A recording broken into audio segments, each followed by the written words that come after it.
ሀያላን ሀገሮች የሀገራቸውን ማዕድን ቆፍረው አውጥተው ጨርሰው እስከ እንጥፍጣፊው ተጠቅመው ከዛም አልፈው ወደ አፍሪካ እየገቡ ወደ ሌላም እየሄዱ እጃቸው በቻለላቸው መጠን ሀገራቱን ያተራምሳሉ።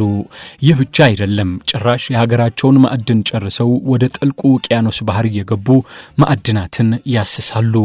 አፍሪካ በዚህ ማዕድን ብትንቆጠቆጥም በከርሰ ምድሯ ብትንበሻበሽበትም ዛሬም አልሆነላትም። በእርግጥ በትንቅንቅ መንገድ የተሻለ አፈጻጸም ያላቸው ሀገሮች አሉ። ዓለም በኢንዱስትሪ በቴክኖሎጂና ግዙፍ በራሪና ግዑዝ ማሽነሪዎችን ልቅምና ጥንቅቅ አድርጋ የምትሰራው በብረት በእንቁ አልማዝና በቀረው ማዕድናት ነው። ማዕድን ላወቀበት ኢንዱስትሪ ነው። ማዕድን የአንድ ሀገር ጉልበት ነው፣ ገንዘብ ነው። ሀገራት ትከሻ ለትከሻ የሚጋፉበት ኢኮኖሚና ሌላውም የጉልበታቸው ልኬት ነው። ታዲያ በዚህ መሃል ከ40 በላይ ማዕድናት ያሏት ኢትዮጵያ ነገሩን እንደምን እስከዛሬ አላወቀችበትም። የተከበራችሁ አድማጮች፣ የዛሬው የምጣኔ ሀብት ዝግጅት ወደ ማዕድን ሚኒስቴር ይወስደናል። ኢንጂነር ሀብታሙ ተገኝን ጠይቀናቸዋል።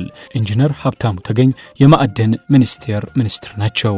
እሳቸው አሁን ለተነሳው ሀሳብ አስተያየታቸውን እንዲነግሩን ያላቸውና ያለፉበት የትምህርት ዝግጅት፣ የስራ ልምድና አሁን የተሰየሙበት የስራ ቦታ ፈቅድላቸዋል።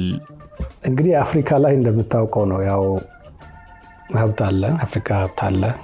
በቅኝ ግዛት በብዙ መንገድ ሳምሃው አስተሳሰቡንም ሀብቱንም በተለያየ መንገድ ተጽዕኖ ያረፈበት አህጉር ነው። ሻይ ሳይኖራቸው የእንትን ሻይ፣ ኮኮናት ሳይኖራቸው ቸኮላት የእንትን ቸኮላት፣ ወርቅ ሳይኖራቸው የእንትን ወርቅ ነው የሚባለው። ሀብቱ ግን የላቸው። እስካልገባህና እስካልነቃህ ድረስ ችግር የለውም። ከሰፈር ወስደውም ሀብቱን መስራታቸው ጥሩ ነው። አንዳንድ ጊዜ አፕሪሼት ማድረግ አለብህ። አንተ አልገባህማ። ብዙ ነገሩ እንደዚህ ነው ዓለም ላይ ያለው። እኛ እንግዲህ ጥንታዊ ሀገር ነው፣ የጥንት ስልጣኔ ያለው ሀገር ነው። የሆነ ጊዜ ላይ ተላልፈናል። አይ ቲንክ ቁጭት የሚያስፈልገው ነገር ነው። እውነት ለመናገር ስልጣኔ የነበረን በቅኝ ግዛት እንደሌላው አልተገዛንም። እሱ የራሱ የሆነ ነገርም አምጥተዋል። በአጠቃላይ ለቴክኖሎጂ፣ ለሰው ሀብት ልማት፣ ለዘመናዊነት የሆነ ጊዜ ላይ ቆመናል። የተጀመረው ሁሉ ያኔ በሺህ ዓመታት በብዙ ዓመታት የተሰሩ አሁን የምታያቸው እንዴት ተሰራ የምትላቸው ስራዎች ሁሉ ቢቀጥሉ አሁን የት ትደርስ ነበር። የሆነ ቦታ ላይ የሆነ ቦታ ቆመናል፣ እኛ ተላልፈናል። እንግዲህ ያንን ተገንዝቦ ያንን ተረድቶ የሚሰራ አመራርና ትውልድ መምጣት አለበት። መገንዘብም ያስፈልጋል። በአብዛኛው እርስ በርስ እንድንጋጭ አንዳንዴ ትልቁን ነገር ትተህ ትዳርቅ አይነት ዲዛይኖች ናቸው በብዙ መንገድ በተለይ የሚታዩት እና ያንን ትተን ከዛ ተሻግረን ሀብታችንን እንዴት ነው የምንጠቀመው፣ በጋራ ተባብረን እንዴት ነው ሀገራችንን እናለማው የሚለው ማየት አለብን። እንዳልኩ ነው።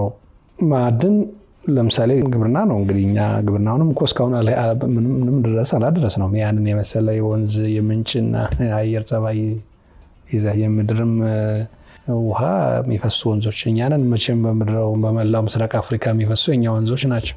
እንደምንድን ነው የምንራበው የሚል በጣም እንትን ነው። ከእርሻ ከግብርና ወደ ኢንዱስትሪያላይዜሽን ደግሞ መሸጋገር ከፈለግ ማዕድንን መጠቀም አለብህ። ኢምፖርት እያደረክ ወደ ኢንዱስትሪያላይዜሽን መሸጋገር አትችልም። ግብርና እንኳን ራሱ ግብርናንም ማሸጋገር አትችልም። ለምን? ግብርና የሚጠቀመው የማዕድን ውጤት አለ። ማዳበሪያ የማዕድን ውጤት ነው። ኢንዱስትሪያላይዜሽን በአብዛኛው ብረትን ሳታመርት ኢንዱስትሪያላይዜሽን መሸጋገር ሁሉን ነገር ከውጭ አምጥተህ እንደ አንድ ሰሞን እኮ ስቴኪንም ከረሜላም እኮ ነበር የምናመጣው። ሁሉን ነገር ነው የምናመጣው። እና ሀገር ወደሚቀጥለው ኢኮኖሚ መሻገር ካለበት ኢንዱስትሪ፣ አሁን ቴክኖሎጂ፣ አርቲፊሻል ኢንተለጀንስ ባለው ነገር የሀገራት ሩጫ ውድድር በቴክኖሎጂ አይደለም፣ ማዕድናት እኮ ናቸው። የሞባይል ኤሌክትሮኒክስ፣ የአውሮፕላን በሙሉ አይደለም ፍለጋው አሁን ያለው ኤሌክትሪክ የለም። ስለዚህ ማዕድንን ኢግኖር አድርገህ ወደ ኢንዱስትሪያላይዜሽን ወደ ስልጣኔ አትሄድም። እና እንደምንድን ነው ይህን ሀሳብ ማሰብ አቅቶን ማዕድንን ኢግኖር ያደረግነው የሚለው ብዙ አይገባኝም። ይህን ያክል ወጣት ስለሚፈልግ ይዘን ደህንነት ላይ ሆነን ምንድነው የተሆነው የሚለው ብዙ አይገባንም። እና ዞሮ አሁን ጊዜው መጥቶ ያለፈው አልፎ አሁን ላይ ትኩረት አድርገን መስራታችን የሚያልቅ ሀብት ነው። ማዕድን የልጆቻችን ሀብት ነው። ስለዚህ ለነሱ ዋጋ በሚጨምር ቆጥበን ስርዓት ባለው መንገድ አካውንቴብል በሆነ መንገድ መጠቀማችን በጣም ጥሩ ነገር ነውና ጅማሯችን ጥሩ ነው። ትውልዱ ይሄንን በቁጭት ተገንዝቦ መስራት አለበት።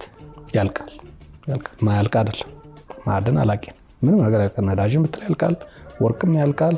እንግዲህ ሌላ ሚሊዮን ዓመት ፕሮሰስ አድርጎ እንደገና ካልመጣ በቀር እንግዲህ እነዚህ በተለያየ ጂኦሎጂክ ፎርሜሽን የሚሰሩ አይደሉም። ያን ጊዜ ካልጠበቅ በቀር ያልቃል። ማዕድን አላቂ ነው።